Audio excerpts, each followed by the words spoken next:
এই যে সুইচটা, এটার নাম হচ্ছে, আর মানে কাছে আনবেন যাতে এটা সবাই যে পয়েন্টগুলো দেখতে পারে। আপনি প্রয়োজন এই পাশে আসেন। এটার নাম হচ্ছে কি, প্রথমে আমরা এটার নাম জানি। এটা হচ্ছে কম্বিনেশন সুইচ। কি switch? Combination switch. And combination অর্থটা কি? মানে একটার ভিতরে অনেক কিছু আছে, ঠিক আছে? এটার নাম হচ্ছে কম্বিনেশন। এখন এই যে কম্বিনেশন সুইচটা আমরা লাইটের সুইচ বলেও আমরা বলে থাকি। এখন অনেকে প্রশ্ন করতে পারে যে এই লাইটের সুইচটা, ধরেন বিআরটি পরীক্ষা দিতে গেছেন, আপনাকে বলবো যে লাইটের সুইচটা কোন পাশে থাকে? স্টিয়ারিং এর কোন পাশে থাকে? ডান পাশে, ঠিক আছে? আচ্ছা, তাহলে এই কম্বিনেশন সুইচে কয়টা সুইচ আছে আমরা দেখাই। প্রথমেই দেখেন ভিডিওটা, আরো এদিকে দেখেন, এখানে দেখেন একবার ঘুরাইলাম, এটা জ্বলছে হচ্ছে পার্কিং লাইট। কি লাইট? পার্কিং লাইট জ্বলছে। এরপরে আমরা চলে যাব হেডলাইটে, আরেকবার ঘুরাইলাম, তাহলে এখন হেডলাইট জ্বলছে। দিনের বেলা দেখা যাবে না। এখন এই হেডলাইট জ্বললো। হেডলাইটের ভিতরে আবার দুইটা অপশন আছে, একটা হচ্ছে আপার, একটা ডিপার। এটাকে আবার হাই বিম বলা চলে, আপারটাকে হাই বিম আর ডিপারটাকে লো বিম। এখন সেটা আমি কীভাবে দেবো?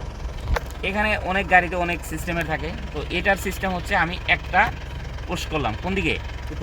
এইদিকে পুশ, মানে একদিকে টান দিছি, মানে আমার দিকে, স্টিয়ারিং এর হুইলের দিকে টান দিছি।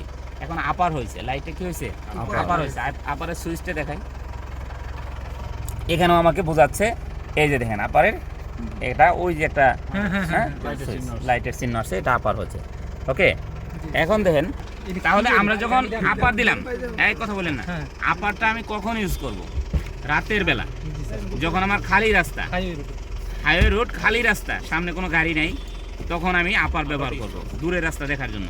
এখন সামনে থেকে যখন আবার গাড়ি আসবে, যে কোনো গাড়ি, মানুষজন, আমি আবার ডিপার করব। আরেকটা পুশ করলাম, টান দিলাম, আবার ডিপার হয়ে গেল। স্যার একবার পুশ করলে আপার হবে, আরেকবার এই যে আপার, আবার ডিপার। তাহলে দেখছেন ও জায়গায় এই আছে কিন্তু। তাহলে আপারটা কখন দিব, হাই বিমটা কখন দিব? যখন খালি রাস্তা, দূরের রাস্তা দেখার জন্য। আবার যখন এই গাড়ি আসতেছে সামনে থেকে, আমি আবার ডিপার করব। এই জন্যই করব। এই ডিপার কেন করলাম? এই আপারে থাকলে এই আলোটা অন্য চালকের চোখে লাগবে, আলোটা চোখে লাগলে সে চোখে একটু প্রতিবিম্ব হবে, তার মতো একটা হবে, সামনে দেখা যাবে না তার। এই কারণে অ্যাক্সিডেন্ট হতে পারে। এই কারণে আমরা অন্য চালকের যেন এই সমস্যাটা না হয়, সেই কারণে আমরা গাড়ি আসলেই আমি ডিপারে চলে যাব। আবার গাড়ি পাস হয়ে গেছে, আমি আবার চলে যাব। ঠিক আছে, তাহলে আপার ডিপার শেষ, লাইট, পার্কিং লাইট শেষ। এখানে আমি আরও অপশন বলি। এই লাইটটি আবার দিনের বেলা আমি কিন্তু লাইট জ্বালাইনি, তখন আমি ফ্ল্যাশ লাইট দেবো। এই যে একবার শুধুমাত্র পুশ করে ছেড়ে দিছি, এটা কি হয়েছে? Flash light. আমি কিন্তু লাইটের সুইচ দিইনি, ফ্ল্যাশ হয়েছে। ফ্ল্যাশটা কেন হইলো? রাস্তা চাওয়ার জন্য। ধরেন একটা সরু রাস্তায় আপনি যাচ্ছেন, সামনে থেকে একটা গাড়ি আসতেছে, তো ওইটাকে আপনি থামানোর জন্য বা ওটাকে স্লো করার জন্য, আপনি আগে যাওয়ার জন্য আপনি ফ্ল্যাশ করলেন, তাহলে সে বুঝবে যে আমাকে, আমি তো সামনে যাব, মানে আমাকে একটু ওয়েট করতে বলছে। আবার ও যদি আপনার আগেই প্লাস দেয়, তাহলে আপনি ওয়েট করবেন, তাকে সুযোগ দিবেন। এটা হচ্ছে রাস্তা চাওয়া। রাস্তা হচ্ছে রাস্তা চাওয়া। অনেকে চালকেরা বলে চোখ মারেন, এটা কি বলা হয়? চোখ মারেন। এই যে বড় গাড়ির চালকেরা বা হেল্পাররা বলে যে চোখ মারেন, কিন্তু এটা হচ্ছে ফ্ল্যাশ লাইট এবং রাস্তা চাওয়া। ক্লিয়ার? তাহলে গেল। এখন আমরা আসি এটা ইন্ডিকেটর মানে সংকেত। ইন্ডিকেটর হচ্ছে সংকেত দেওয়া। এখন ইন্ডিকেটর হচ্ছে আপনি যেদিকেই যাবেন ইন্ডিকেটর করবেন, দিনে হোক বা রাতে হোক। তাহলে আমরা যদি ডানে যেতে চাই, এই সুইচটাকে আপনি একটু নিচে নামান, এই যে নিচের দিকে। ক্লিয়ার? এটা কোনো শক্তির কাজ না, নিচের দিকে দিলেন, ইন্ডিকেটরটা এখানেও আপনাকে দেখাচ্ছে কিন্তু। তাহলে আপনি ডানে যাবেন, এই জন্য সংকেত দিচ্ছেন।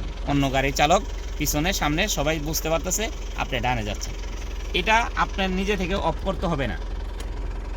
স্টিয়ারিং যখন ঘুরাইবেন এদিকে, অটোমেটিক সে অফ হয়ে যাবে। ঠিক আছে? আচ্ছা, যখন আবার বামে যাবেন, উপরের দিকে দেন। কোন দিকে দিলেন? উপরের দিকে দিলেন। কি হচ্ছে? আমি বামে যাব, এটাই বোঝাচ্ছি। তাহলে যে কোনো রাস্তায় আমি যাওয়ার আগেই, বামে হোক ডানে হোক, যাওয়ার আগেই আমি ইন্ডিকেটর দেবো। ইন্ডিকেটর না দিলে অ্যাক্সিডেন্ট হতে পারে, তাহলে সে সামনে পিছের গাড়ি জানবে না যে কোন দিকে দিল।